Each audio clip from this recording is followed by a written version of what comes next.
TRP তালিকায় ভালো ফল করতে না পারলেই ধারাবাহিক বন্ধ হওয়ার পথে এগোচ্ছে। এখনকার সময় যে যত ব্যবসা দিতে পারবে সে ততক্ষণ মাঠে টিকে থাকতে পারবে।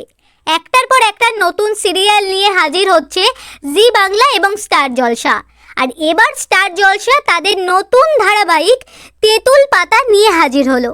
সম্প্রতি তার একটি প্রোমো প্রকাশ পেয়েছে। নায়ক হিসেবে দেখা মিলেছে গৌরব চ্যাটার্জির। বেশ অনেক দিন তিনি ছোট পর্দা থেকে বিরতি নিয়েছিলেন। তার দর্শকরাও অপেক্ষায় ছিলেন নায়ককে আবার ছোট পর্দায় দেখার। তাদের সেই অপেক্ষার অবসান ঘটল। এই ধারাবাহিকের প্রোমোতে একেবারে নতুন লুকে দেখা গেছে গৌরবকে।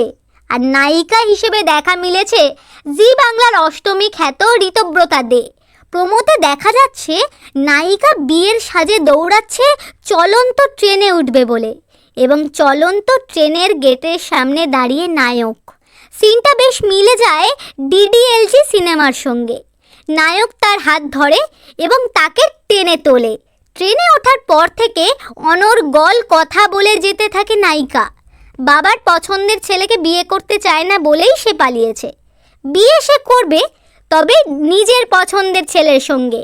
বিয়ের খাবার সঙ্গে করেই নিয়েই পালিয়ে এসেছে সে। সেই খাবার আবার ট্রেন যাত্রীদের মধ্যে ভাগ করে দিচ্ছে।